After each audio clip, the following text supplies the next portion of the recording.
We are talking about the movie American Fright Fest, which is also known as simply Fright Fest.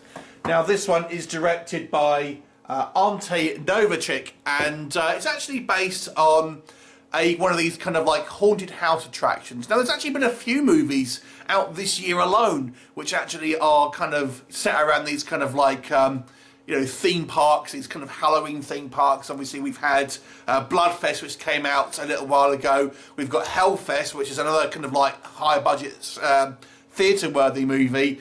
You've also got the Hell House LLC 2, which again based on a kind of like a haunted house thing. Now, of course, we have this American Fright Fest, aka simply Fright Fest. So this one, the story here focuses on this kind of small American town that ultimately wants to get this. The mayor wants to get some type of, you know, support, etc. So he hires this kind of like burnt-out horror movie director to ultimately kind of oversee this haunted house attraction.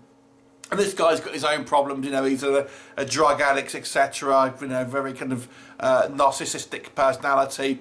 So anyway, he hires this kind of bunch of actors. However, there is a bus accident of carrying these kind of patients to you know, another mental hospital, we assume, and two of these patients actually get out and enter this kind of horror house, and of course decide they are going to interact with the guests. Now, what their intentions are, you'll obviously have to watch the movie to find out. So let's talk American Fright Fest. So the tone of this one is on the sort of like the more kind of horror comedy side. It's not taking itself kind of too seriously.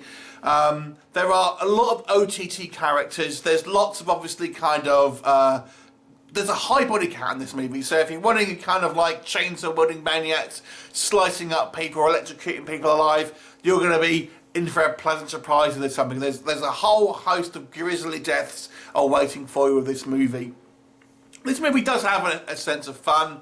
It definitely is a kind of you know, a fairly kind of doesn't hold back to a certain degree. It's not overly gory, but obviously there is plenty of people getting the deaths. One of the things I liked about this movie the best was one of the characters of one of these guys who escapes from this mental asylum, because he's a real like Gollum character. And what I mean by that, he's kind of somewhat of a mystery as to what his kind of like motivations are, and it's kind of teased he might be a bad guy, it's teased he might actually ultimately be a good guy, and obviously you'll kind of have to see how the movie kind of plays out to see how it all sort of turns out. But it's kind of, he's interesting because he's certainly the most kind of interesting character in this whole movie, and that's the problem for mainly with it being this movie, is that there's very little actual characters in it. The only characterization we really get is the director, who is kind of this kind of like manic guy behind the kind of the cameras, but he doesn't really have that many interactions with other cast members. He's more or less kind of overseeing the whole thing, and obviously thinks it's the best thing ever to try and kind of capture all of this on film. And our protagonists in the movie are so thinly sketched. I mean, we have a kind of a group of actors ultimately who are kind of caught up with this and obviously realise that things are going not to plan, but they're so thinly sketched out. I mean, you just, you know, who ends up surviving and thinking, who are you? Because I really don't remember you from any kind of scenes previously. So they have a lot of missed opportunities in regards to kind of building up any sort of characterisation. Other negatives for me, I think the editing here is quite sloppy, because it feels like there's scenes missing, and some things that transpire don't really kind of make sense, to be honest.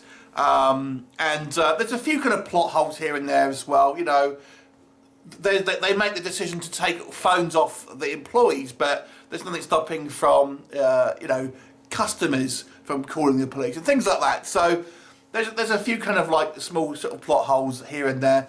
And I've got to say, I think the hook with this one is blurring the lines between what's real and what's not, and I don't feel it did quite enough to really kind of like make use of that scenario.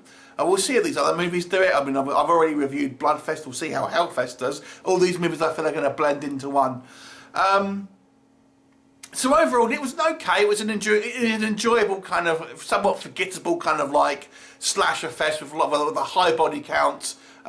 One interesting character and a lot of underdeveloped characters.